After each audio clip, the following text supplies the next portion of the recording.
In der weiten Serengeti-Steppe hat die harte Trockenzeit die Graslandschaften verödet und die bekannten Tierherden verlassen. Ein alter männlicher Löwe, der später von den Rangern Mosi genannt wurde, schlurfte langsam dahin, sein Körper war abgemagert. Einst war er ein majestätischer Anführer, der das Rudel viele glorreiche Jahre lang bei der Jagd und zum Schutz seines riesigen Territoriums anführte. Die Zeit greift den Körper an, die Krallen verschleißen, die Zähne werden stumpf, das Atmen wird schwerer denn je. Ein junger männlicher Löwe, stark und wild, forderte Mosi heraus und besiegte ihn in einem brutalen Kampf. Verletzt und erschöpft war Mosi gezwungen, das Rudel zu verlassen und das Gebiet zurückzulassen, über das er einst herrschte. Ohne die Herde ging es allein und suchte in den verbleibenden trockenen Schlammpfützen nach Wasser. Von Tag zu Tag magerte Mosis Körper ab, jede Rippe war unter seinem fleckigen Fell sichtbar. In den einst so strahlenden Augen war nun nur noch Müdigkeit und unverhohlene Verzweiflung zu sehen. Es verirrte sich bis zum Rand des Reservats, wo das Land trocken war und menschliche Fußabdrücke zu sehen waren.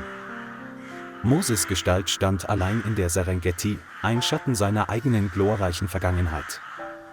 Der Hunger quälte ihn jeden Augenblick und zwang ihn, näher an die entfernteren Häuser heranzukommen. Es war ein kleiner, friedlicher Bauernhof inmitten eines kargen Feldes, auf dem Menschen lebten. Mit zitternden Beinen wurde es zum Holzzaun getragen, wo es nach Luftschnappen zusammenbrach.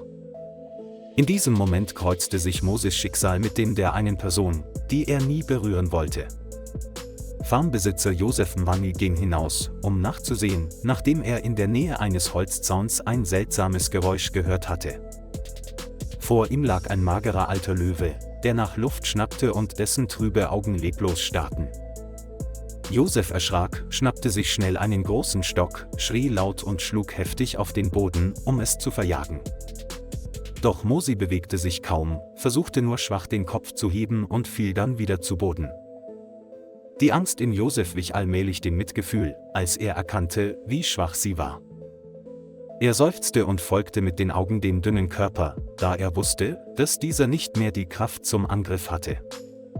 Josef trat zitternd zurück, als er sein Telefon herauszog und die Notrufnummer der Serengeti-Ranger wählte. Während er wartete, stand er da und beobachtete alles, voller Angst und mit schwerem Herzen. In Josefs Gesicht war das Dilemma deutlich zu erkennen, sollte er es verjagen oder in Ruhe lassen. Aber er wusste, dass nur die Ranger genug Erfahrung hatten, um diese Situation sicher zu meistern.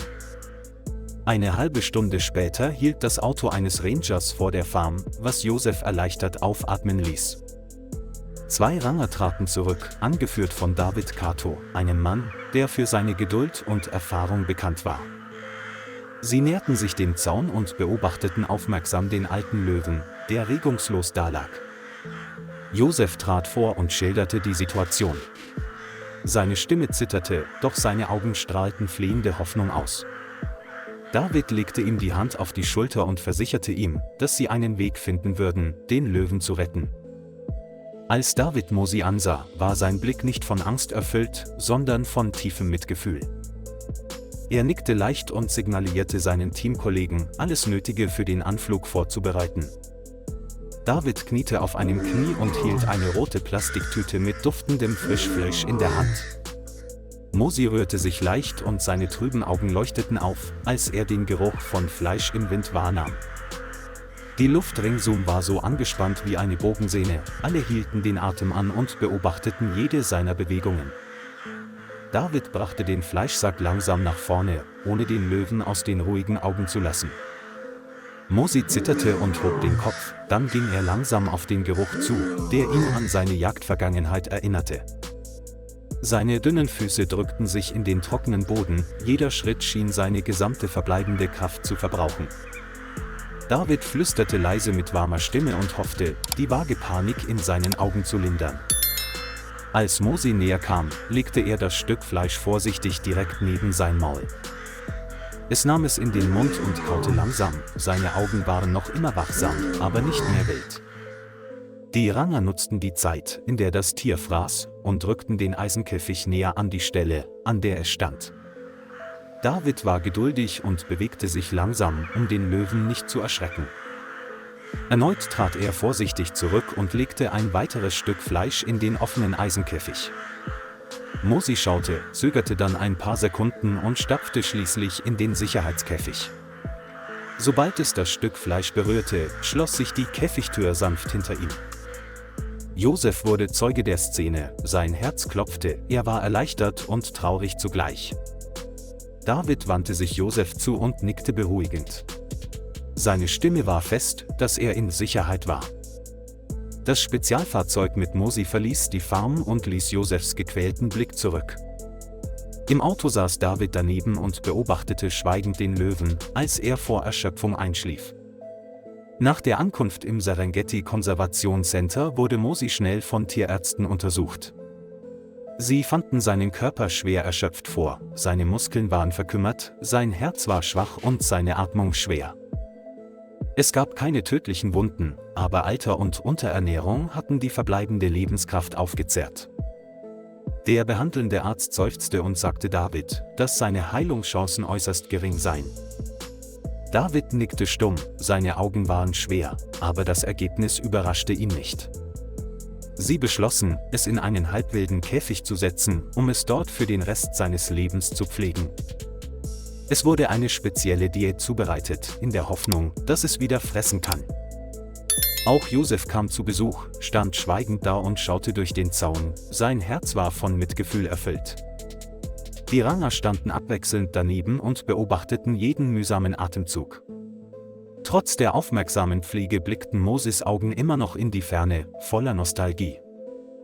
Jeden Tag legte das Personal frisches Fleisch daneben, aber Mose berührte seinen Mund kaum. Es trank nur etwas Wasser und lag still da, seine trüben Augen starrten in die Ferne. David kam oft und sah stundenlang schweigend vor dem Käfig, als würde er seine Einsamkeit teilen. Auch Josef drehte sich mehrmals um, seine Augen waren erfüllt von wortlosem Mitgefühl. Die Ranger flüsterten hoffnungsvoll, in der Hoffnung, dass es fressen würde, und sei es nur ein kleines Stück. Doch nach 4 Tagen war das Essen noch intakt, nur das Wasser hatte sich etwas reduziert.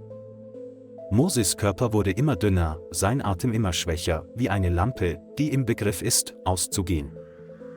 In der 4. Nacht lag es regungslos im Schatten eines Baumes, die Augen für immer geschlossen.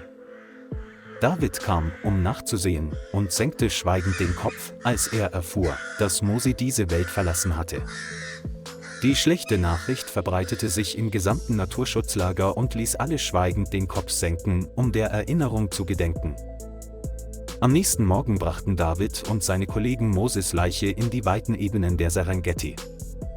Sie entschieden sich für einen großen, uralten Baum, der Zeuge vieler berühmter Löwenjagden gewesen war. Der Himmel war blau, der Wind rauschte, als wolle er dem alten König auf seiner letzten Reise Lebewohl sagen. Sie gruben im Schatten eines Baumes ein kleines Grab und legten Moses Leiche vorsichtig in die Erde.